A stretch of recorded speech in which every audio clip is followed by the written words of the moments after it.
بسم اللہ الرحمن الرحیم۔ میرا نام عمر یاق ہے، میں اقصد آزاد سے آیا ہوں۔ تو میرا سوال یہ ہے کہ مادیت پرستی بدامنی کا ایک ذریعہ ہے، جس کے بارے میں صوفیاء کی تعلیمات کیا ہے؟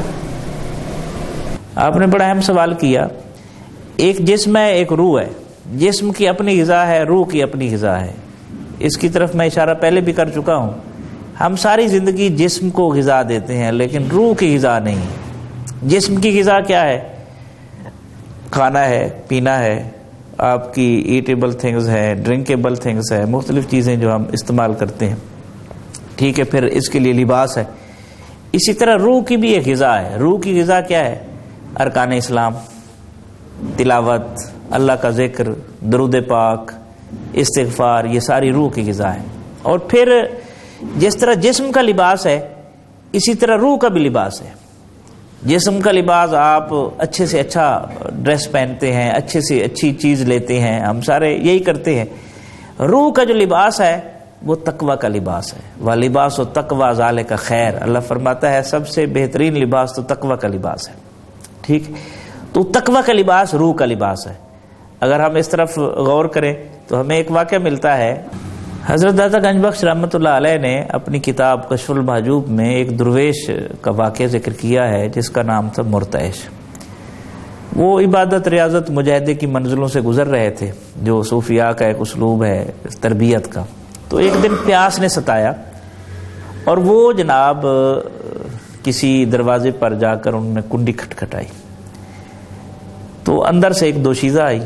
اس نے پانی کا گلاس دیا، فقیر سمجھ کر، جانتے تھے یہ مرتعش ہے۔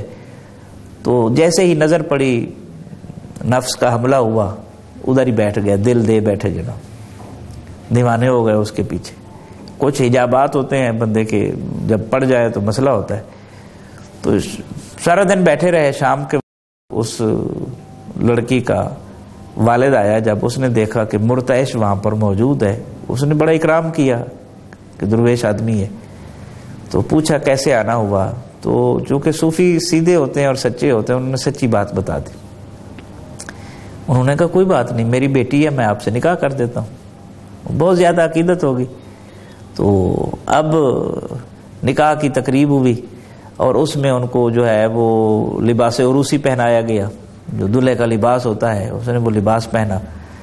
تو جیسے ہی رات ہوئی نا تو نعرے مارنے لگے، ہاتھو رکاتی، ہاتھو رکاتی، میرا وہ خرقہ واپس لاؤ، میری وہ گدڑی واپس لاؤ۔ لوگ بڑے حیران ہوئے، مرتعش عجیب شخص ہے تو کہ اتنا اچھا لباس پہنا ہوا ہے، پھر گدڑی مانگ رہا ہے، تو پھر خرقہ مانگ رہا ہے۔ تو وہ کہنے لگے تمہیں تو ایک آواز آ رہی ہے، میں ایک اور آواز بھی سن رہا ہوں۔ ہاتف غیبی ندا دے کر مجھے کہہ رہا ہے کہ تو نے ایک غلط نگاہ ڈالی ہے، ہم نے تیرا لباس فقر اتار لیا ہے، اور اگر دوسری ڈالی تو ہم تیرا لباس آشنائی بھی اتار لیں گے۔ تو یہ تقوی کا لباس جو ہے یہ بہترین لباس ہے۔ تو ہمیں چاہیے کہ ہم جس طرح اپنے جسم کی طرف توجہ دیتے ہیں اسی طرح اپنی روح کی طرف بھی متوجہ ہوں، اور اگر ہو گئے، روح ہماری اگر امن میں آ گئی نا تو جسم بھی امن میں آ جائے گا۔ جب نفس غالب آتا ہے تو پھر یہ شر پسند ہے، پھر اس سے چھیڑخانی کرے گا، اس سے چھیڑخانی کرے گا۔ یہی وجہ ہے کہ ہم میں سے کسی کے پاس اگر پیسہ آ جائے، عہدہ آ جائے، ہم آپے سے باہر ہو جاتے ہیں، اور صوفی کے پاس جتنا آ جائے اسے کوئی پرواہ ہی نہیں ہوتی۔ حضرت خواجہ نظام الدین اولیاء رحمۃ اللہ علیہ کے بارے میں آتا ہے، قطب الدین مبارک نے آپ کو خط لکھا، خواجہ سنا ہے کہ آپ کے گھوڑے جو ہیں ان کی رسیاں ریشم کی ہیں اور کھونٹے سونے کے ہیں، یہ کیسی درویشی ہوئی؟ تو آپ نے اس کے جواب میں لکھا، کجا انداختم در دل مگر انداختم در گل، کجا انداختم در دل مگر انداختم در گل، و اسپانے ما بر او کارورا می کنند، کہ تو آ کر دیکھ تو صحیح، وہ سونے کے کھونٹے ہم نے دل میں تھوڑی گاڑے ہوئے ہیں، ہم نے زمین میں گاڑے ہوئے ہیں، اور ہمارے گھوڑے ان کے اوپر جو ہے وہ پیشاب کرتے ہیں۔ یہ ہمارے نزدیک دنیا کی حیثیت ہے۔ تو ہمارے پاس کچھ آ جائے تو ہم آپے سے باہر ہوتے ہیں، لیکن صوفی کی ٹریننگ اتنی سخت ہوتی ہے، جب پراپر ٹریننگ سے وہ گزر کر آتا ہے تو پھر کوئی چیز اس کو بھٹکا نہیں سکتی، ہمیشہ پھر وہ اللہ کی حفاظت کے حصار میں چلا جاتا ہے۔ تو بہرحال مادیت پرستی بڑی نقصان دہ چیز ہے، اس سے بچنے کے لیے ضرورت ہے کہ ہم اپنی روح کو غذا دیں. جب ہم اپنی روح کو غذا دیں گے تو پھر روح غالب آ جائے گی، نفس مغلوب ہو جائے گا، پھر ہماری زبان میں بھی سلامتی آ جائے گی، ہمارے ہاتھوں میں بھی سلامتی آ جائے گی، ہمارے وجود میں بھی سلامتی آ جائے گی.